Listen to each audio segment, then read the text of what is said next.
In Florida, the only grounds that matter are that the marriage is irretrievably broken. Florida is a no-fault state, and so you don't have to allege anything like adultery or financial waste or anything like that. You simply have to state that your marriage is irretrievably broken in Florida. In Florida, it is a joint property state, which means that all of the marital assets are subject to equitable distribution. And so what does that mean? It means that all of the assets and liabilities that are acquired during the marriage, no matter how they're titled, are subject to equitable distribution. That doesn't always mean equal, because there are different consequences of distributing different assets, such as penalties, taxes, etc. But everything that's acquired during the marriage is going to be subject to equitable distribution. Alimony is the same as spousal support. You'll see those things used interchangeably. We do have a statute in Florida that dictates what the maximum cap you can receive alimony is. There is a ceiling, not a floor.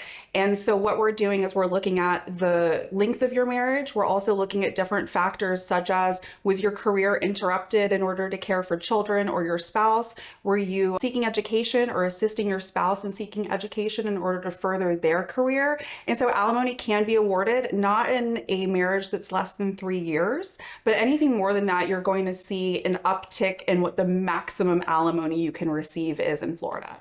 So we don't have custody in Florida anymore. We have what is called time sharing and parental responsibility. The archaic term is custody, but now they are bifurcated, and we have primarily shared parental responsibility in Florida, which means that the major decisions are made by both of the parents related to non-emergent health care, education, religion, and then we have the time sharing. Florida has a presumption of 50-50 time sharing between parents. We don't favor a mom or a dad, and it's simply 50-50. There is a rebuttable presumption of that, meaning that you can argue any of the best interest factors if it's not in the best interest of the children to have 50-50 time sharing.